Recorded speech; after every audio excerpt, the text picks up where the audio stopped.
ರಾಷ್ಟ್ರ ರಾಜಧಾನಿ ದೆಹಲಿಯಲ್ಲಿ ಕಾಕ್ರೋಚ್ ಪಾರ್ಟಿಯವರು ರೊಚ್ಚಿಗೆದ್ದಿದ್ದಾರೆ. ಪೊಲೀಸರು ಅನ್ನದೇ ದಾಳಿಯನ್ನ ಆರಂಭ ಮಾಡಿದ್ದಾರೆ. ಪೊಲೀಸರು ಕೂಡ ಪ್ರತಿಭಟನಾಕಾರರನ್ನ ಹತೋಟಿಗೆ ತರಲು ನಾನಾ ರೀತಿಯ ಪ್ರಯತ್ನಗಳನ್ನು ಮಾಡ್ತಾ ಇದ್ದಾರೆ. ಅಷ್ಟಕ್ಕೂ ಜನ್ಜಿ ಇಲ್ಲಿ ಏಕಾಏಕಿ ಗರಂ ಆಗಲು ಕಾರಣ ಏನು?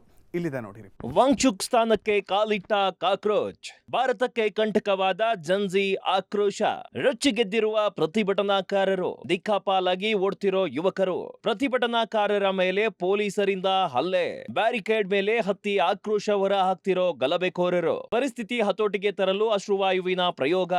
ದೆಹಲಿಯ ಜಂತರ್ ಮಂತರ್ ಈಗ ಶಾಂತಿಯ ಪ್ರತಿಭಟನಾ ಸ್ಥಳ ಅನ್ನೋ ಇಮೇಜ್ ಬಿಟ್ಟು ಒಂದು ರಣರಂಗ ಆಗಿಬಿಟ್ಟಿದೆ ಅನ್ನೋ ಹಾಗಿದೆ ಪರಿಸ್ಥಿತಿ. ಅದಕ್ಕೆ ಸಾಕ್ಷಿಯಾಗಿದೆ ಈ ಒಂದೊಂದು ದೃಶ್ಯಗಳು.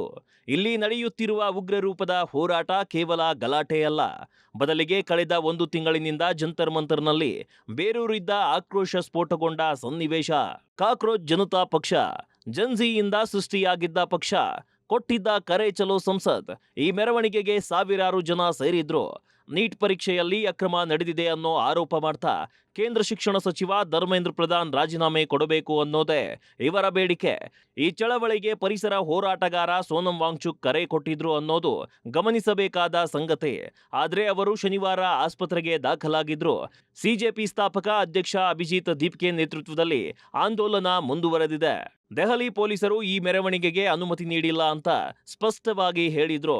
ಬಿಎನ್ಎಸ್ಎಸ್ ಸೆಕ್ಷನ್ 163ರ ಅಡಿ ನಿಷೇಧಾಜ್ಞೆಯನ್ನು ಹೇರಿದ್ರು.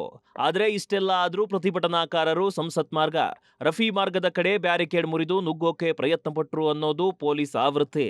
ಇದೇ ಘಟ್ಟದಲ್ಲಿ ಪೊಲೀಸ್ ಮತ್ತು ಪ್ರತಿಭಟನಾಕಾರರ ನಡುವೆ ತಳ್ಳಾಟ ಶುರುವಾಗಿ ದೆಹಲಿ ಪೊಲೀಸ್ ಮತ್ತು ಆರ್ಎಎಫ್ ಸಿಬ್ಬಂದಿ ಲಾಠಿ ಬೀಸಿ ಗುಂಪನ್ನ ಚದುರಿಸೋಕೆ ನೋಡಿದ್ದಾರೆ. ಇಲ್ಲಿ ಗಮನಿಸಬೇಕಾದ ಒಂದು ಆಸಕ್ತಿಕರ ಅಂಶ ಅಂದ್ರೆ, ಇದು ಬರೀ ವಿದ್ಯಾರ್ಥಿ ಸಂಘಟನೆಯ ಒಂಟಿ ಹೋರಾಟ ಆಗಿ ಉಳಿದಿಲ್ಲ. ಆಮ್ ಆದ್ಮಿ ಪಕ್ಷದ ಅತೀಶಿ, ಮನೀಶ್ ಸಿಸೋಡಿಯಾ, ಸಂಜಯ್ ಸಿಂಗ್ ತರದ ಘಟಾನುಘಟಿ ನಾಯಕರು ಬ್ಯಾರಿಕೇಡ್ ದಾಟಿ ಪ್ರತಿಭಟನಾ ಸ್ಥಳಕ್ಕೆ ಬಂದ್ರು. ಸಮಾಜವಾದಿ ಪಕ್ಷದ ಡಿಂಪಲ್ ಯಾದವ್, ಧರ್ಮೇಂದ್ರ ಯಾದವ್ ಸೇರಿದಂತೆ ಹಲವು ಎಂಪಿಗಳು, ಕಾಂಗ್ರೆಸ್ನ ಪವನ್ ಖೇರಾ ತರದವರು ಬೆಂಬಲಕ್ಕೆ ಬಂದಿದ್ರು. ಆದ್ರೆ ಸಂಸತ್ತಿನ ಮುಂಗಾರು ಅಧಿವೇಶನ ನಡೀತಿರೋ ಈ ಹೊತ್ತಲ್ಲೇ ವಿರೋಧ ಪಕ್ಷಗಳಿಗೆ ಈ ಯುವ ಆಂದೋಲನ ಒಂದು ರಾಜಕೀಯ ಅಸ್ತ್ರ ಆಗಿ ಕಾಣಿಸ್ತಿದೆ ಅನ್ನೋದ್ರಲ್ಲಿ ಅನುಮಾನ ಇಲ್ಲ.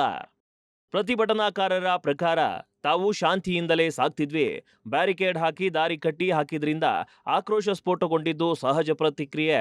ಆಡಳಿತದ ಪ್ರಕಾರ, ಸಂಸತ್ ಪ್ರದೇಶದಂತ ಅತಿ ಸೂಕ್ಷ್ಮ ವಲಯಕ್ಕೆ ಅನುಮತಿ ಇಲ್ಲದೆ ನುಗ್ಗೋಕೆ ಪ್ರಯತ್ನಿಸಿದ್ರೆ ಬಲಪ್ರಯೋಗ ಅನಿವಾರ್ಯ. ಒಟ್ಟಾರೆ ನೋಡಿದ್ರೆ ಈ ಘಟನೆ ಬರೀ ಒಂದು ಲಾಠಿ ಚಾರ್ಜ್ ಸುದ್ದಿಗೆ ಸೀಮಿತ ಆಗಿಲ್ಲ. ನಿರುದ್ಯೋಗ, ಪರೀಕ್ಷಾ ವ್ಯವಸ್ಥೆಯ ಬಗೆಗಿನ ಅಪನಂಬಿಕೆ, ಯುವಜನರ ಆಕ್ರೋಶ ಮತ್ತು ಪ್ರತಿಪಕ್ಷಗಳ ರಾಜಕೀಯ ಲೆಕ್ಕಾಚಾರ ಇವೆಲ್ಲ ಸೇರಿ ಒಂದು ಸಂಕೀರ್ಣ ಚಿತ್ರಣ ಸೃಷ್ಟಿಯಾಗಿದೆ. ಮುಂಗಾರು ಅಧಿವೇಶನ ಇನ್ನೂ ಮುಂದುವರಿಯೋ ಈ ಹೊತ್ತಲ್ಲಿ ಜಂತರ್ ಮಂತರ್ನ ಈ ಕಾವು ಇನ್ನೂ ಎಷ್ಟು ದಿನ ಉಳಿಯುತ್ತೆ, ಸರ್ಕಾರ ಇದಕ್ಕೆ ಹೇಗೆ ಪ್ರತಿಕ್ರಿಯಿಸುತ್ತೆ ಅನ್ನೋದೇ ಮುಂದಿನ ದಿನಗಳ ಕುತೂಹಲ ಆಗಿದೆ.